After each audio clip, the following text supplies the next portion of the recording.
भौजी। का हो देवर जी? अरे कहाँ जाता रू हो? आ कहीं जाई तोहरा से का मतलब बा?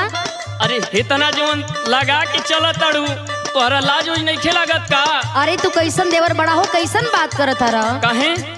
तोहरा के का दिखाई देता हमके बतावता? तो सुना बोला।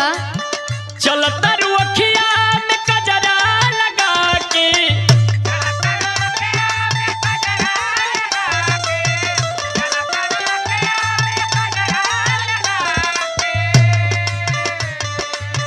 चलता रू अखिया में कजरा लगा के, कजरा लगा के हो कजरा लगा के हमारा भौजी के देखा हो लजियो ना लगे हमर। एमे लाज के कौन बात बा? काहे?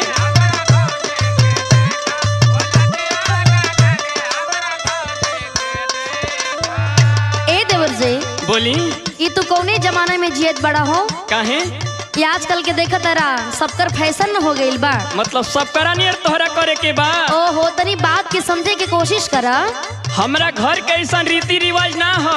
ओहो, रीति रिवाज के बात तो थोड़ा आज के देखा ना, आज के जमाना का हो गइल। सुना सुनाव। आजकल जमाना के अलगे बा फैशन।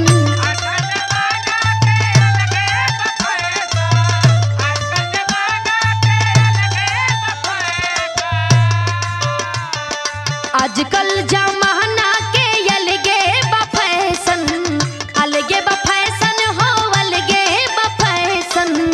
कि बोला बोला ये देवरू बालाज कैसन, बोला बोला ये देवरू।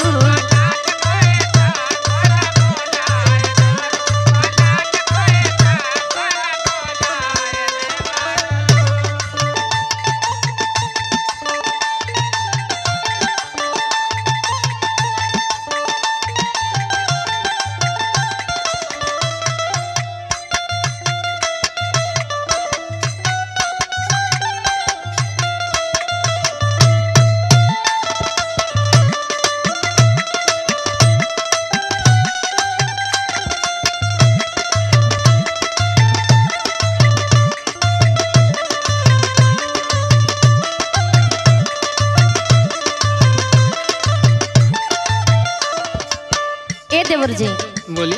देखा एक कुल का ध्यान मत दा, आजकल के फैशन न हो गइल बा। अच्छा हाँ फैशन? हाँ, तो फैशन तो ठीके बा, लेकिन है तू जवन कमर एकदम लपकावत है बुढ़वन के देखावत चला ताड़ू, ई नइखे अच्छा लागत। बा ई कुल रउआ के मुंह से अच्छा ना लगेला। ई कुल का बकवास कइले बड़ा? अच्छा अच्छा। रहिया में चाले लू मटक मटक के,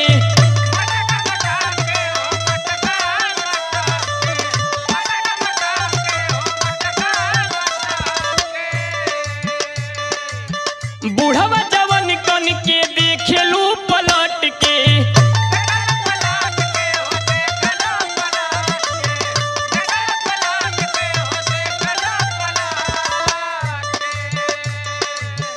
रहिया में चले लू मटक मटक के, बूढ़वा जवन कन के देखेलू पलट के।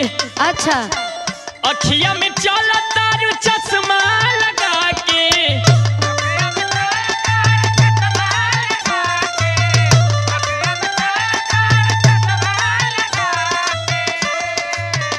अखिया में चला तारू चश्मा लगा के, चश्मा लगा के हो चश्मा लगा के।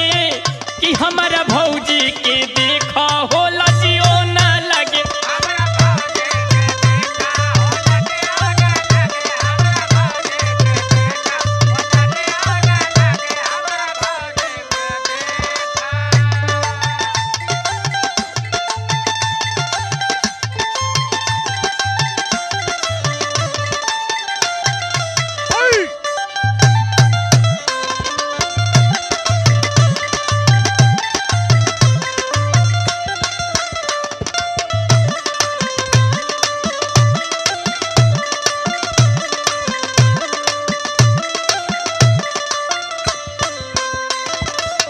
ए देवर जी, बोली। अरे भी तोके पता नहीं के बा कि फैशन का बड़ा जलवा बा हो।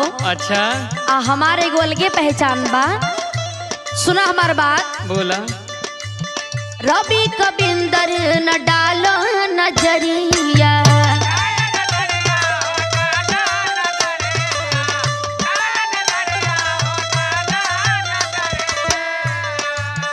पानी हिलवले हो शहर बजरिया।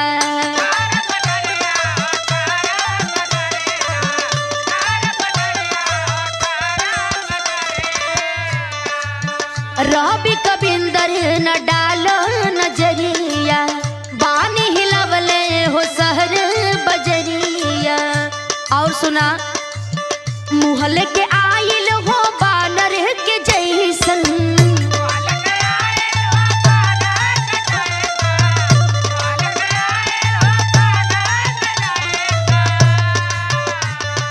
मुहले के आइल हो बानर के जैसन, बानर के जैसन हो, बानर के जैसन।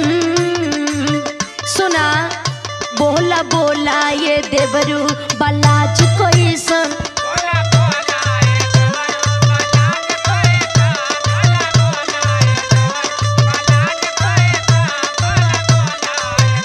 हमारा भौजी के देखा हो लजियो ना लगी। बोला बोला ये देवरू बलाज कैसन। हमारा भौजी के देखा हो लजियो ना लगे। बोला बोला ये देवरू बलाज कैसन।